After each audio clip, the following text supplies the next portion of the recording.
വലിയൊരു ഗെയിമറൊന്നും അല്ലാത്തതുകൊണ്ട് എനിക്ക് ഗെയിം കളിക്കാനൊന്നും പറ്റിയില്ല. അപ്പോൾ ഞാൻ എങ്ങനെയാണോ പുറത്ത് അതുപോലെയാണ് അവിടെ നിന്നത്.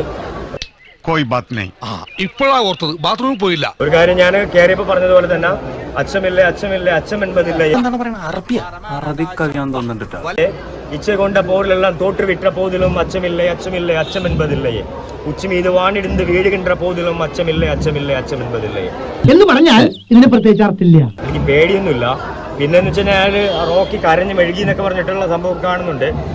ആര് പറഞ്ഞു? ഞാൻ പറഞ്ഞു.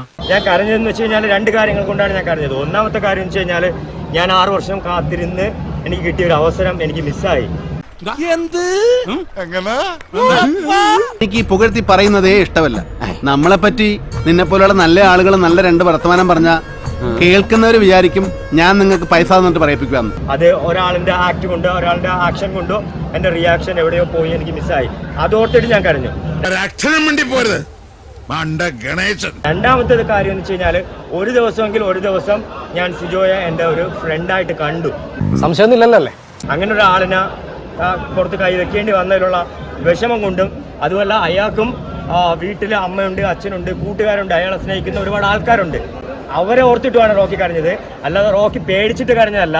ഈ ഓലപ്പാമ്പ് കണ്ടാലൊന്നും ഉല്ലാസ് കുമാർ പേടിക്കില്ല. റോക്കി അന്ന് ഇന്നും എന്നും എവിടെയും ഒറ്റയ്ക്ക് പോയി ഒറ്റയ്ക്ക് കളിച്ച് ഒറ്റയ്ക്ക് ജയിച്ചു വരാൻ വേണ്ടിയിട്ട് റോക്കിക്ക് ആരെയും പേടിക്കേണ്ട കാര്യമില്ല. റോക്കി എങ്ങനെയാണ് ഇവിടെ അതുപോലെയാണ് അവിടെ.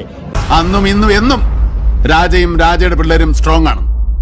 ഡബിൾ സ്ട്രോങ് അല്ല, ട്രിപ്പിൾ. പിന്നെ സിനിമയിലെ റോക്കി ആണെന്നുണ്ടെങ്കിൽ സ്റ്റാർട്ട് ആക്ഷൻ ക്യാമറ പറയുമ്പോഴത്തേക്ക് ആക്ഷൻ കാണിക്കും, കട്ട് പറയുമ്പോൾ കട്ടാവും.